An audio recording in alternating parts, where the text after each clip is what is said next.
Amo esta palabra. Esta palabra me sana, me libera y lumbrera, me hace y transforma, me prepara. Amo esta palabra. Muy bien, siéntense y vamos a Filipenses 4:8, que es donde está el texto base. La semana pasada comenzamos una miniserie que tiene que ver acerca del gozo del Señor, y en aquella ocasión el tema se llamó Cambia los lentes. ¿Okay? Hoy el tema se llama un estilo de vida, el gozo, un estilo de vida. Así que vamos a la palabra.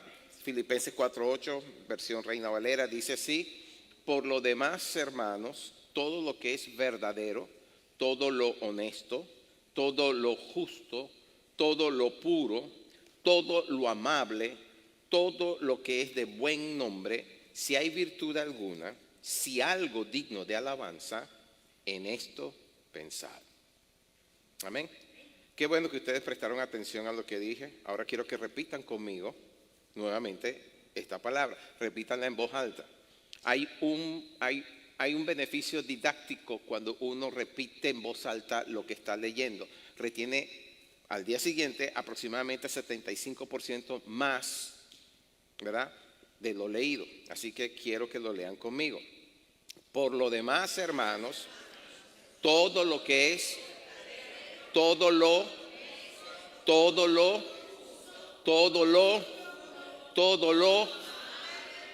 que es de buen nombre, si hay virtud alguna, si algo digno de alabanza, en esto pensar. Amén. Padre, gracias te damos por tu palabra, palabra que vivifica, palabra que nos fortalece, palabra que nos guía, palabra, Señor, que nos da vida. Amén. Esta carta la escribió Pablo, me refiero a la carta de los Filipenses, ¿verdad? La escribió Pablo cuando estaba preso en Roma, y eso quiere decir que la fecha de esta carta se ubica cerca del año 61 de la era cristiana, o si lo quieren ver de otra manera, 30 años después de la resurrección de nuestro Señor, o 30 años después de haber comenzado la era de la iglesia, porque la era de la iglesia comenzó 50 días después de la crucifixión de nuestro Señor. Amén. En el Pentecostés de ese año, cuando desciende el Espíritu Santo, comienza la era de la iglesia. Amén. ¿Ok? Así que la carta está 30 años aproximadamente, escrito 30 años aproximadamente después de ese domingo de Pentecostés. Y el domingo pasado, cuando comencé esta miniserie, la llamé miniserie porque no iba a durar mucho. De hecho, cerramos esta miniserie el próximo domingo para comenzar otra en enero del 2025. El caso es que esta miniserie trata acerca del gozo del Señor. Y el domingo pasado usamos como texto base fue Santiago capítulo 1, versos del 2 al 4, y nos enfocamos en el hecho de que nuestras perspectivas, las perspectivas con las que visualizamos la vida, son las que moldean nuestra manera de pensar, nuestra manera de sentir y aún nuestra manera de actuar. ¿Cuántos se acuerdan lo que dice Santiago 1:2? Bueno, yo se los parafraseo. Dice que cuando pasemos por diversas pruebas debemos tener en nosotros mucho gozo. ¿Ok? La palabra que usa ahí es tened sumo gozo, y el verbo tened es un verbo imperativo, es decir, es un comando, es una orden que el apóstol nos está dando. Cuando pasemos por pruebas, cuando estemos pasando por pruebas, y yo aclaro, ¿no?, cuando estemos pasando por pruebas que vienen del cielo, porque a veces pasamos por pruebas producto de nuestros propios errores, de nuestras propias malas decisiones, producto de las veces que las regamos. Y eso no puede uno decir entonces, es que Dios me está probando. No, Dios no te prueba de esa manera. Cuando tú cometes tus propios errores, cuando tú cedes a las tentaciones de la carne y del mundo, no puedes decir que es Dios que te está pasando por una prueba. Amén. Porque como se los dije la vez pasada, la prueba que Dios te manda tiene el propósito de edificarte, fortalecerte y finalmente promoverte. Es como cuando presentas un examen final. ¿Cuántos de ustedes presentaron exámenes finales cuando estaban en la escuela y en el colegio y aún en la universidad? Yo me cansé de presentar exámenes finales. Gracias a Dios todas las pasé. No todas con gran nota, pero sí las pasé. Amén. Y cuando uno pasa ese examen y es promovido al siguiente nivel, al siguiente grado, uno se siente contento. ¿ok? Le viene un reto y digo, la pasé. Aunque fuera en nuestro tiempo eran del 0 al 20 que se calificaban. Entonces si uno pasaba con 10, uno decía, por el pelo. Bueno, yo pasaba con más de 10, ok, no crean, pero tampoco pasaba todas con 20, no fue, era inteligente, pero no era la estrella, es que era bastante vago en ese sentido. Bueno, entonces si estás pasando pruebas, es porque estás siendo promovidas, estás siendo considerado como apto, calificas para ser promovido, ¿ok? Y esa es la razón por la cual, dice Pablo, puedes estar gozoso, porque eso quiere decir que has crecido un poco más, has avanzado un poco más en la meta de parecerte cada vez más a nuestro Señor Jesucristo, o como lo dice Pablo ahí mismo en Efesios 4, pero verso 13, que has creciendo hasta alcanzar la medida, o estás creciendo hasta alcanzar la medida de la estatura de la plenitud de Cristo. Y eso lo que dice en síntesis es que el carácter de Cristo se va manifestando cada vez más en nosotros. ¿Cuántos saben que nuestro crecer en Dios no tiene que ver no tiene nada que ver con los dones? Tiene que ver con el carácter. Porque los dones, si usted sabe su palabra, si conoce la palabra pertenece al Espíritu Santo, quien los reparte como a Él le place. Pero en el cielo, por ejemplo, usted no va a tener necesidad del don de sanidad. El don de sanidad lo necesitamos aquí, ¿cierto? Ni el don de profecía. Allá todo estará claro. No habrá que estar esperando a ver qué va a hacer el Señor. No, todo estará claro. Amén. Entonces los dones no hablan del carácter. Y lo que el Padre busca en nosotros es el carácter de su Hijo. No los dones. Los dones hoy los tiene y mañana no los tiene. ¿Ok? Ahora, son irrevocables. Lo que quiero decir lo que quise decir cuando digo que no lo tiene es porque ya no fluyen como antes. ¿Okay? Si usted no está caminando con rectitud delante del Señor. Bueno, entonces hablamos de las perspectivas, y las perspectivas con las que visualizamos las cosas provienen básicamente de la información que hemos obtenido durante el curso de nuestra vida. Y eso, además de hablar de la educación, incluye también lo que conocemos del reino. Sea mucho, sea poco, esto también influye en las perspectivas que tenemos, ¿ok? Y vienen a ser entonces como ese lente que les hablaba el domingo pasado, un lente cuyo tinte es coloreado por primero y principal, es coloreado por nuestra crianza hogareña, ¿ok? Crianza que nos impartieron nuestros padres, que son la fuente primaria de nuestra formación. Después viene coloreado por las creencias y la cultura del lugar en donde nacimos y crecimos, y viene también impartida por las figuras de autoridad secundarias que tenemos. Y las figuras secundarias pueden ser los maestros que nos tocaron en la escuela, pueden ser los tíos que teníamos cerca de la casa que nos visitaban. Todas esas cosas colorean nuestro lente, ¿verdad? Y forman nuestra perspectiva.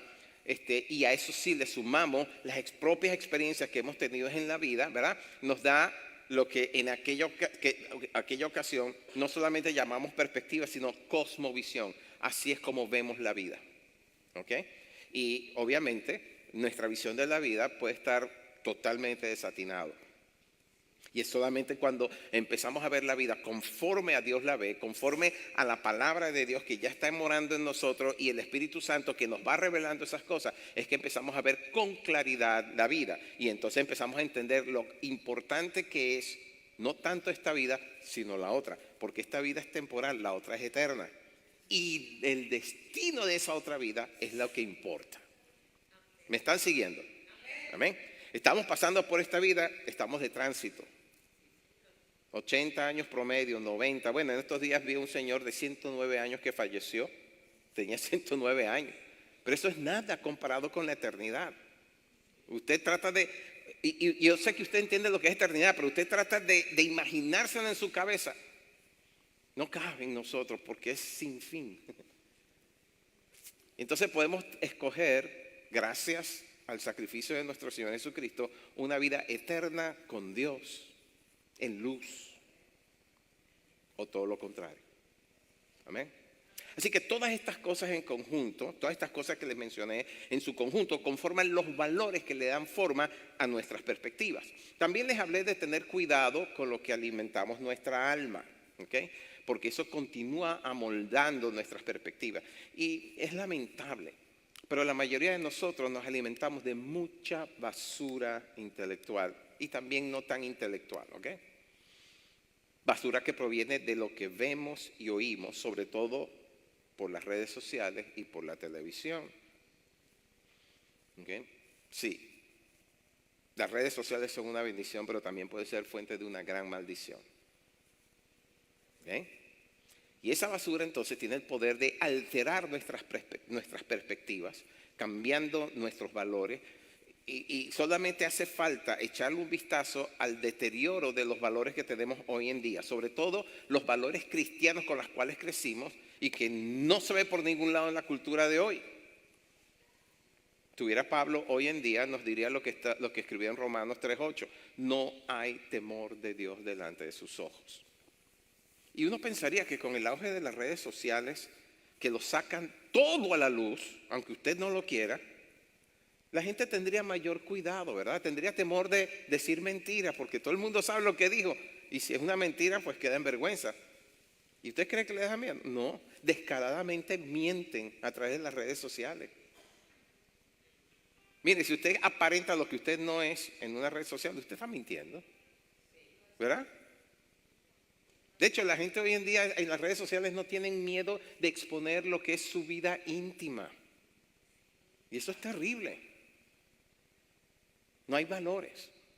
Bueno, lo otro que vimos y espero que aprendimos fue que ahora que estamos en Cristo, uno de los beneficios más grandes que tenemos es el acceso al gozo del Señor. Y no a un gozo, lo dijimos, no es un gozo parecido al que tiene el Señor, no, sino al gozo mismo del Señor. Que como Él dijo en Juan 16:33, las palabras que nos habló, y de paso esas palabras son, dice también Juan 6:63, son espíritu y son vida. Bueno, esas palabras que el Señor nos habló fueron para que su gozo permaneciera en nosotros a pesar de las pruebas y las aflicciones o tribulaciones que vamos a experimentar en este mundo. Y para que vean la calidad de gozo que el Señor nos ofrece, en Hebreos 12:2 se nos dice que el Señor Jesús, el autor y consumador de nuestra fe, habiendo puesto su mirada en el gozo que Él esperaba, soportó la prueba de la cruz. ¿Okay? Vamos a leerlo en la Biblia textual. El versículo 1 comienza instándonos a correr con paciencia la carrera que tenemos por delante. Y le quiero decir, amigo, amiga, hermano, hermana, la carrera que usted tiene por delante es de años, ¿ok? Unos más, otros menos. Ahora, yo espero que mi carrera no sea tan larga como para que ya ni pueda caminar. Yo quiero ir al cielo estando en perfecto estado de salud. Así se lo he dicho al Señor. No, verdad, en serio. Si usted se pone a pensar, ¿para qué quiere estar tirado en una cama esperando que vengan por usted? No, Señor. No. De hecho, mi propia oración ha sido, Señor, hasta con mi último aliento y suspiro, en adoración a tu nombre, es cuando quiero irme, estando de pie, ¿verdad? Entonces el versículo 1 nos insta a correr con paciencia la carrera que tenemos por delante, pero cuando llega el versículo 2 dice, y aquí lo leo, Hebreos 12:2 en la versión Reina Valera, puestos los ojos en Jesús, el autor y consumador de la fe, el cual por el gozo puesto delante de él soportó la cruz y despreciando el oprobio se ha sentado a la diestra del trono de Dios. Tal era la calidad de ese gozo que el Señor no solamente soportó la cruz, que es mucho. Ninguno de nosotros hubiera podido soportar la cruz de él, la que él llevó. ¿Ok? No solamente soportó esa prueba, sino que despreció la deshonra que representaba esa cruz a los ojos del mundo. Usted sabe que la crucifixión era solamente para los peores criminales que había en el imperio. Y el Señor, siendo justo, sin mancha, sin pecado, fue a esa prueba y la venció. Amén. Y entonces Pablo nos insta a que nos fijemos en Jesucristo como el modelo que debemos seguir. ¿Okay? ¿Cuál es el resultado de hacer eso? Bueno, sentarnos juntamente con Él a la diestra de Dios, por cuanto seremos considerados entonces en el reino como más que vencedores. ¿Okay?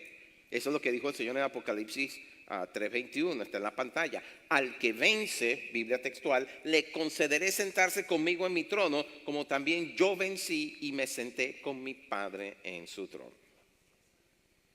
Mire, y el acto de vencer solamente implica una cosa: sostenernos de su diestra poderosa y no soltarnos de ella. Amén.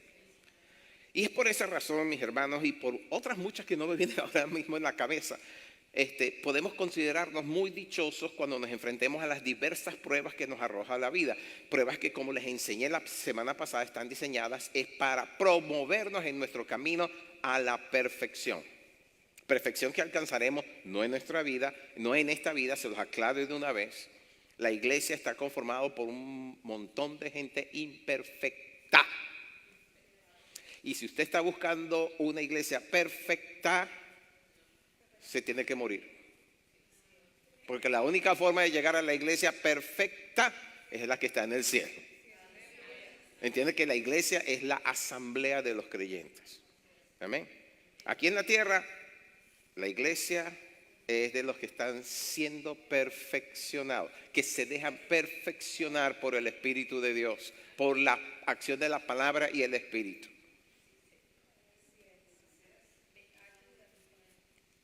Así que bueno, puede quejarse todo lo que quiera, aquí en la tierra no va a encontrar una iglesia perfecta.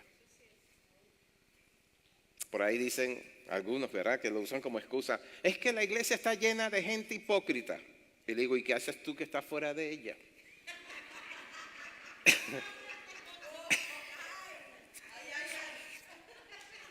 La verdad es que esa gente hipócrita está buscando ser perfeccionada, está buscando dejar de ser hipócrita, están buscando dejar de ser lo que son para ser lo que pueden ser en Cristo Jesús.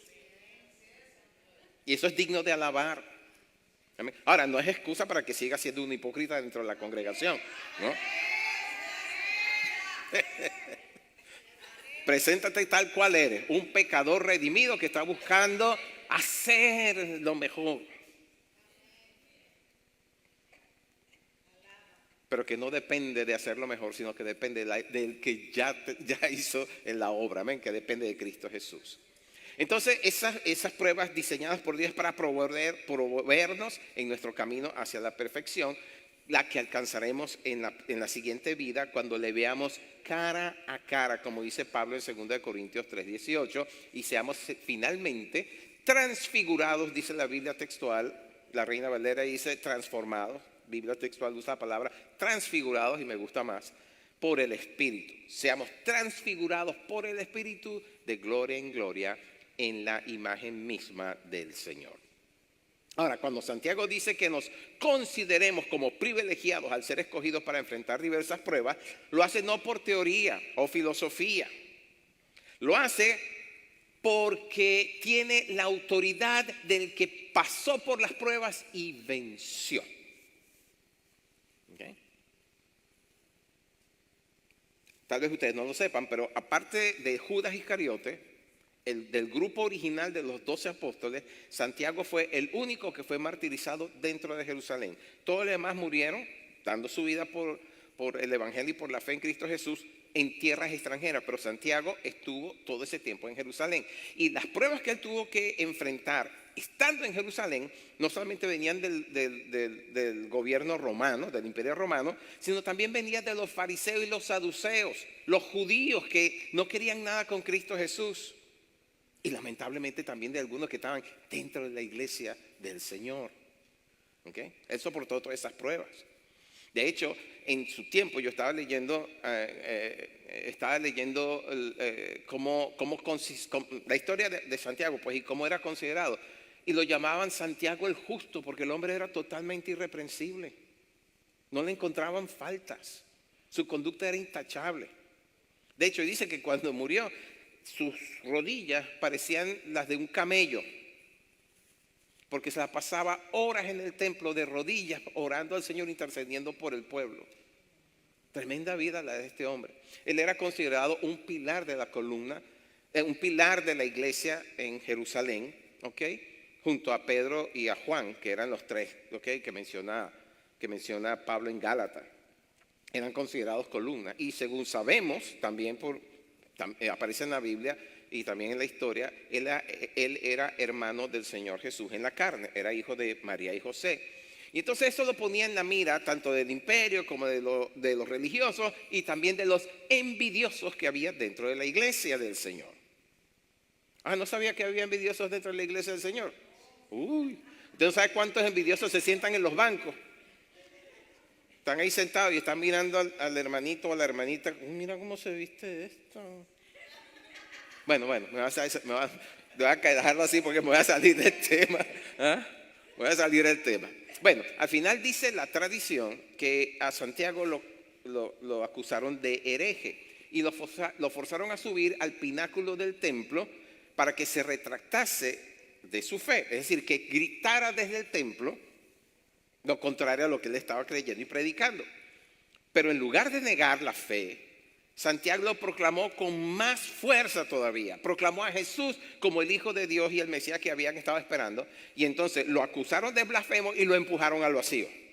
Cae desde el pináculo del templo, dice la tradición, y sobrevive a la caída, pero queda muy mal herido.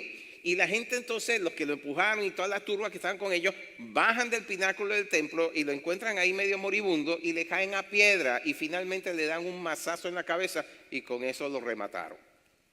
¿Okay? Dio su vida por la fe. Y ese hombre es el que dice, lleno del Espíritu Santo, tened por sumo gozo cuando estéis pasando por pruebas. ¿Tenía o no tenía autoridad? ¿Ok? Claro que sí. Ahora, yo quiero que entiendan esto, hermano. Al cielo se entra sufriendo, pero con gozo. ¿Pueden entender eso? Al cielo se entra sufriendo, pero con gozo. El que le diga a usted que el Evangelio de Cristo le va a hacer la vida fácil, le está mintiendo. La vida en Cristo Jesús tiene más pruebas que la de los impíos allá afuera. ¿Okay? Al cielo se entra sufriendo, pero con gozo. ¿Por qué sufriendo? Bueno, porque en esta vida te toca negarte a ti mismo. Te toca cargar con tu cruz, pero con gozo. Porque el cargar la cruz no va al Calvario. Cargar con la cruz te lleva directamente a la presencia de Dios, ¿verdad?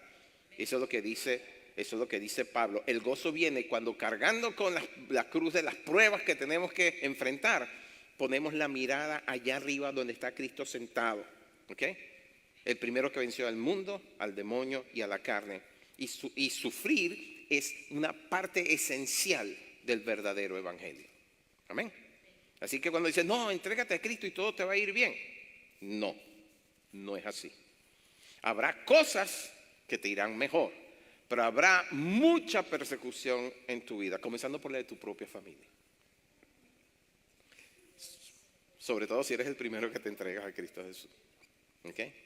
Así que hay un gran engaño circulando en el cuerpo de Cristo, quiero decir en las iglesias, que con el solo hecho de hacer la profesión de fe es suficiente.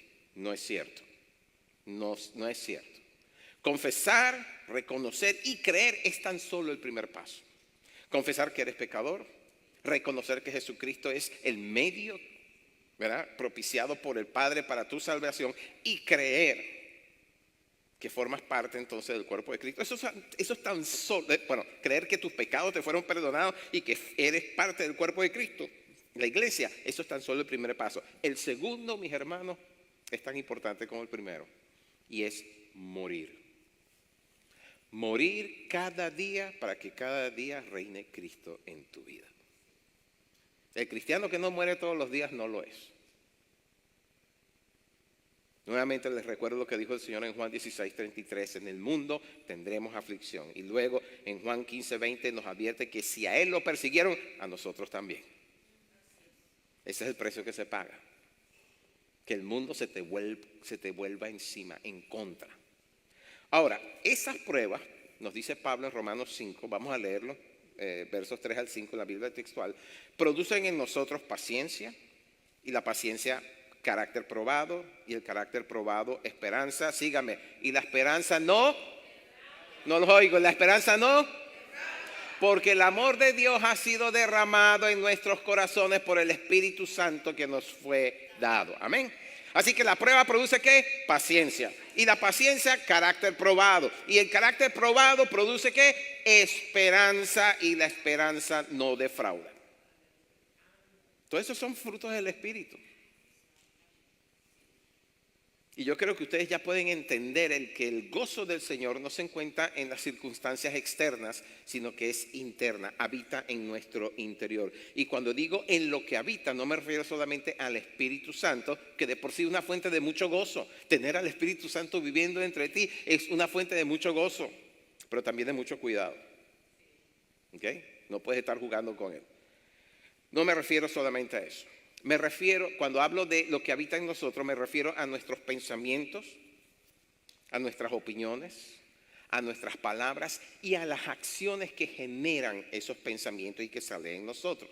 ¿Por qué? Porque esos aspectos revelan quiénes realmente somos y revelan la calidad de nuestra relación con Dios y con los demás. ¿Y por qué meto a los demás en esta ecuación celestial? Bueno, por la sencilla razón de que hay lo que se llama el gran mandamiento. ¿Cuál es el gran mandamiento? Amarás al Señor tu Dios sobre todas las cosas y también a tu prójimo como a ti mismo. Así que tu carácter, lo que está dentro de ti, tus pensamientos revela también la calidad de relación que tienes, vertical con Dios y horizontal con los demás, con tu prójimo, ¿ok? Mis pensamientos, vamos a hablar de ellos, no de los míos, vamos a hablar de nuestros pensamientos. Pasa que puse el título ahí, dice mis pensamientos para entrar en el tema. No es mis pensamientos, son los suyos. Ustedes no quieren conocer mis pensamientos, hermano. Ok, en primer lugar, nuestros pensamientos revelan quiénes realmente somos, ¿ok? En Proverbios 23:7 dice, porque según piensa en su alma, así es. En la versión Reina Valera dice, porque cuál es su pensamiento en su corazón, tal es él.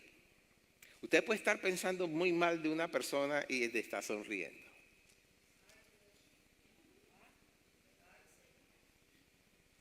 Pero cuando le toca hacerle un favor, una caridad a esa persona, ahí se revela realmente quién es.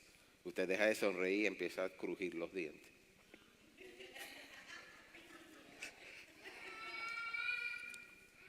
Y le sale caro eso, porque después de crujir los dientes tiene que ir al odontólogo para que se lo repare. Y eso es bien caro.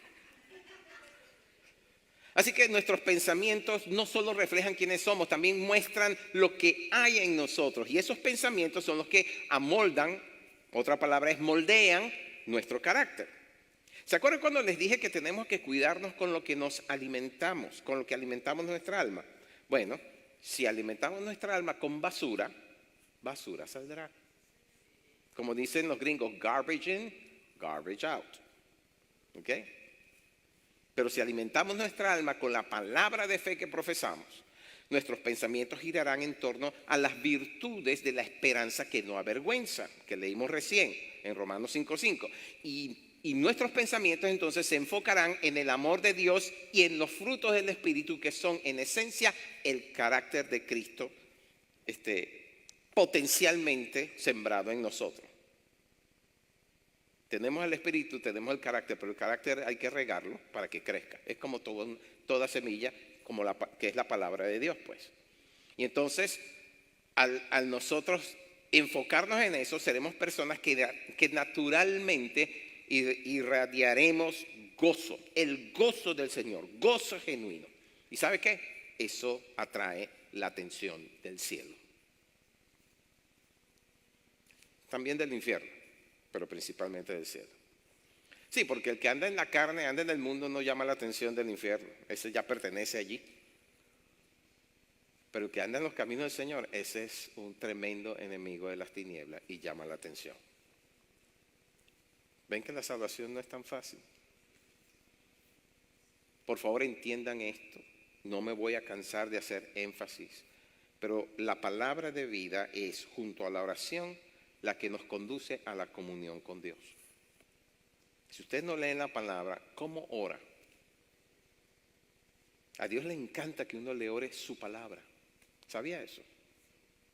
Dios conoce todas nuestras necesidades, sabe por dónde estamos pasando. Pero cuando le oramos su palabra, Señor, tú dijiste, está escrito, tal cosa, Señor. Ahí, allí. Mi gracia está funcionando ahí dentro y mi palabra se está activando en él. Ahí tiene su respuesta. ¿Ok? Y la comunión con Dios es el alimento por excelencia que necesita nuestra alma. Porque la palabra de Dios, dice el Salmo 19:7, restaura el alma. Ustedes tal vez no lo entiendan, pero el pecado hiere nuestra alma. Cuando pecamos o cuando pecan en contra de nosotros, nuestra alma sale herida. Y solamente Dios y su palabra son capaces de restaurar nuestra alma herida. Amén. Es como el suero salvador que le inyectan al paciente que está deshidratado y se está muriendo. Y créanme cuando les digo que cuando le damos cabida al mundo y sus deseos, eso mata de hambre y sed al espíritu renacido por la palabra de Dios que está en nosotros. Así lo escribió Pedro en su primera carta, primera de Pedro 1:23. Ahora, hay básicamente dos corrientes de pensamiento en nosotros. Y si hay más corrientes, entonces la ciencia lo llama esquizofrénico. Pero básicamente hay dos nada más. Dos corrientes de pensamiento. ¿Ok? Y espero y deseo que ese no sea el caso de ninguno aquí, sino que solamente tengan dos corrientes de pensamiento. En cuanto a eso, dice Santiago 1:8, que el hombre de doble ánimo es inconstante en todos sus caminos. Y doble ánimo es lo mismo que decir dos pensamientos. La Nueva Traducción Viviente dice que la lealtad del hombre de doble ánimo está dividida entre Dios y el mundo y son inestables en todo lo que hacen. ¿Ok? Cuando Elías fue al Monte Carmelo, ustedes habrán leído eso en Primera de Reyes capítulo 18, 19. Cuando Elías fue al Monte Carmelo para enfrentar a los 450 profetas de Baal, antes de comenzar la batalla, confrontó al pueblo de Israel, ¿ok? Y les dijo, en el capítulo 18, versículo 21, les dijo al pueblo de Israel, no a los profetas de Baal, sino al pueblo de Israel, les dijo, ¿hasta cuándo claudicaréis vosotros entre dos pensamientos? Si Jehová es Dios, seguidle, y si Baal, id en pos de él. ¿Saben lo que dice el siguiente párrafo?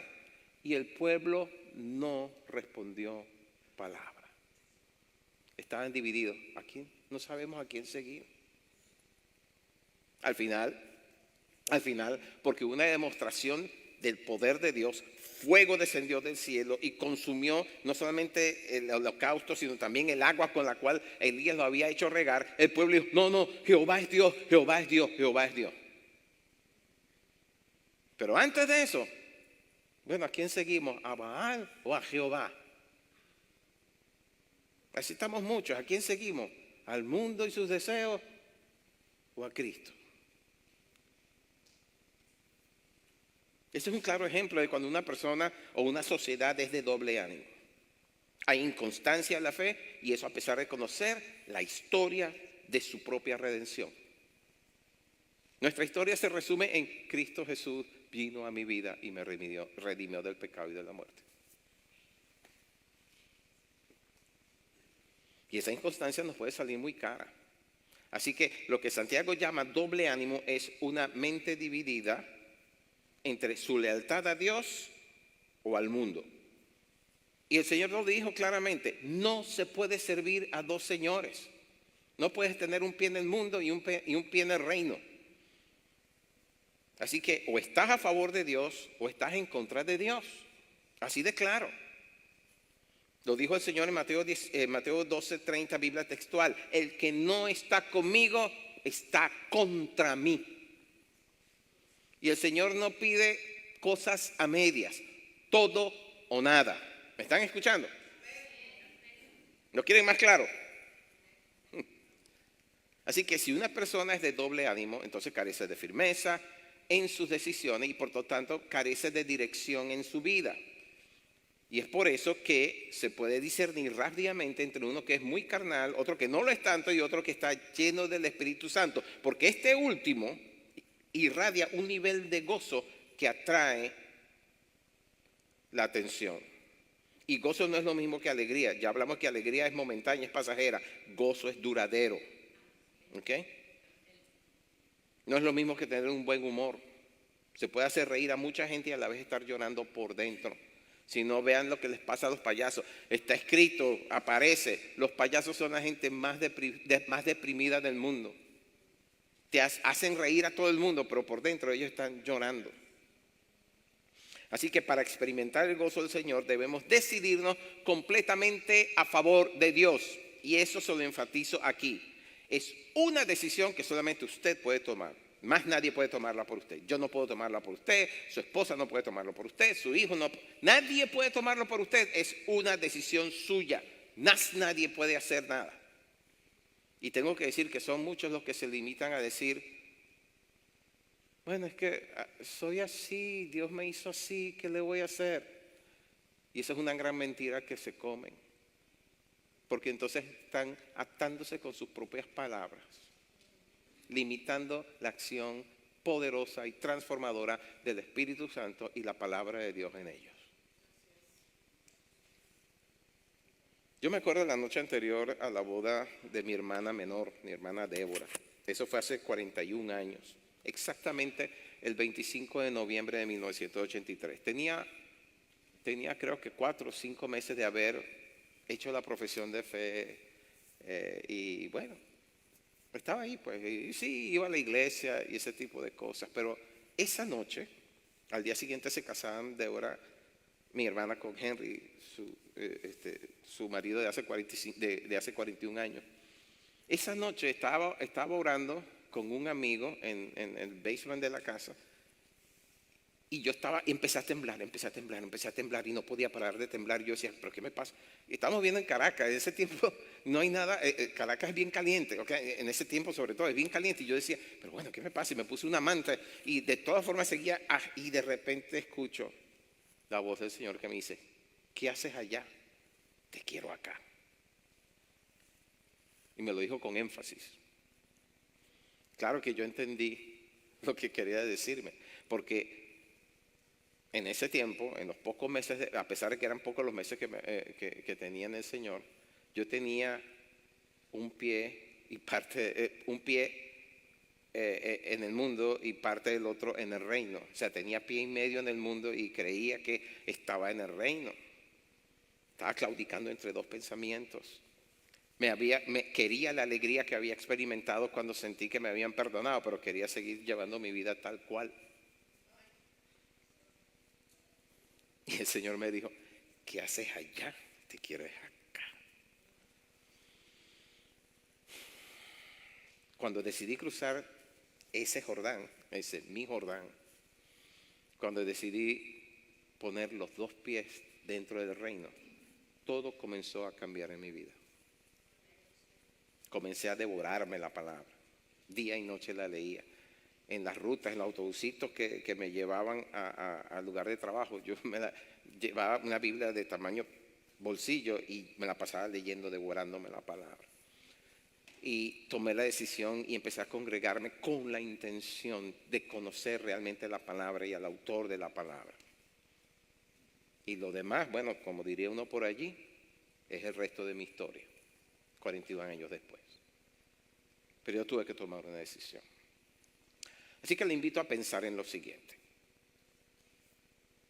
Lo que pensamos en lo profundo de nuestro ser se convierte en nuestra realidad. Piensa en eso que le estoy diciendo. Lo que pensamos en lo profundo de nuestro ser se convierte en nuestra realidad. ¿Hay un remedio? Sí. Nos la da Pablo en Filipenses 4:8, cuando nos dice que pensemos en todo lo verdadero, todo lo honesto, todo lo justo, todo lo puro, todo lo amable, todo lo que es de buen nombre.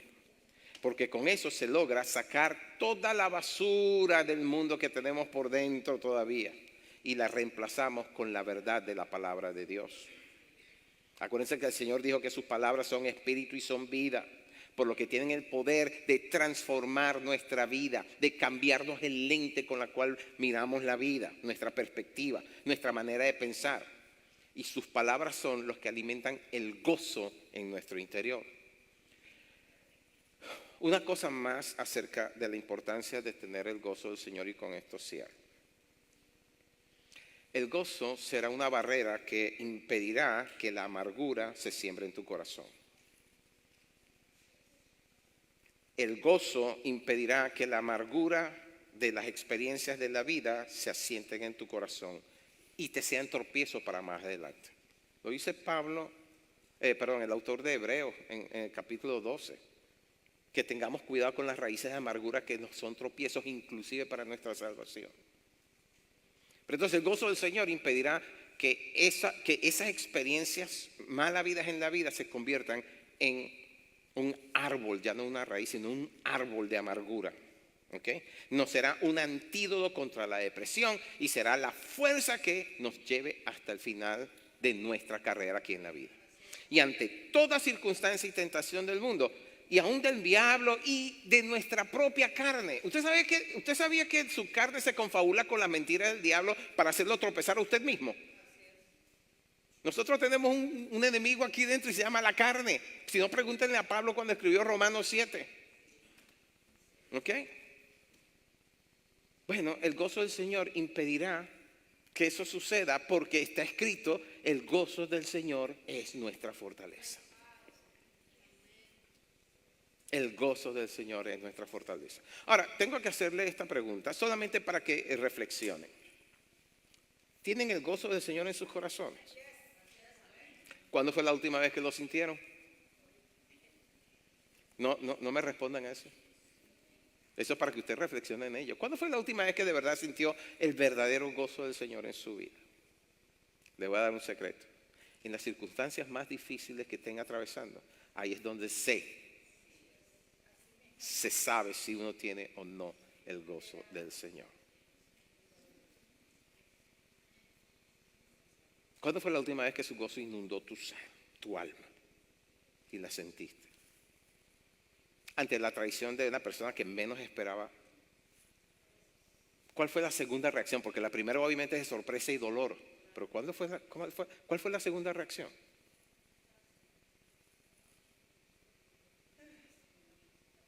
Pudiste decir: aunque el mundo tiemble y se traspase a la mar, yo confío en Dios y su gozo te inundó. Ahora, si no la tienes o no la has sentido brotar en tu interior, es muy posible que sea, y aquí estoy hablando en serio, es muy posible que sea que hay un pecado interior en tu interior que no has confesado. Es posible que no te hayas presentado al Señor y no te hayas puesto a cuenta. Eso es lo primero que te va a quitar el gozo, tu propio pecado. Y no estoy hablando de pecados escandalosos, por favor. No estoy hablando de que robaste un banco, que mataste a una persona, ni siquiera que adulteraste. Estoy hablando de que, oye, miraste mal al amigo o despreciaste al prójimo, cositas así, o que dijiste una mentira. Dile que no estoy. Ajá, tienen que arrepentirse ustedes. Pero volvamos a lo serio de esto. Ustedes saben que es así. Eso estorba el gozo del Señor en tu vida. Un resentimiento, una ofensa no perdonada, un rencor oculto en tu corazón. En el Salmo 51:12, David dijo, en medio de su oración de arrepentimiento, dijo: devuélveme el gozo de la salvación. Y es que David había pasado meses con un pecado que había sido terrible. Adulteró y cometió homicidio en el mismo paquete, pero cayó. Y mientras cayó, dice en el Salmo 31, dice que se le envejecieron sus huesos. Perdió el verdor. Lo que había en su alma era sequedad. Hasta que fue y confesó su pecado, y Dios le escuchó y le perdonó la maldad de su pecado. Miren, hay ocasiones en donde uno peca y se olvida de ello. Sea porque no lo tomó en serio. No fue gran cosa, dice. O simplemente le dio vergüenza acudir ante el trono y confesarlo al Padre. Porque así somos. Si nos es difícil pedirle perdón a nuestro prójimo, a quien vemos, imagínense delante del trono de Dios. A veces la gente peca y se calla la boca y cometen un grave error porque pasan las horas, pasan los días, pasan las semanas, pasan los meses y ese pecado está ahí. No viven en gozo, ni siquiera viven en paz. ¿Ok? Y entonces se confabula la carne con el diablo y te dice una de dos mentiras. O te dice, ya no tienes remedio, perdiste la salvación, así que lánzate a hacer lo que querías hacer porque ya no hay remedio. Eso es una mentira. La otra es la que te dice, mira, no te preocupes, Dios es muy bueno como para condenarte por eso. Son dos mentiras. Quiero que escuche lo que dice el Señor a través del apóstol Juan, el amado de Dios. En 1 Juan 1:4 dice, estas cosas, está hablando de lo porque está escribiendo acerca del testimonio de Cristo, estas cosas os escribimos para que vuestro gozo sea cumplido.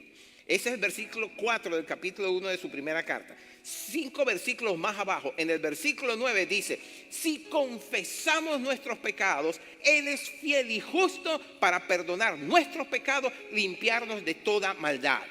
Quiero decirte en esta hora que se ha abierto una gran puerta hacia su mega gracia. Estamos en el año de la mega gracia. Y este es el momento que necesitas aprovecharlo. Miren, no hay nada tan algo que te dé tanto alivio, que te dé tanta frescura como cuando vas delante del Señor y pides perdón por lo que hayas hecho.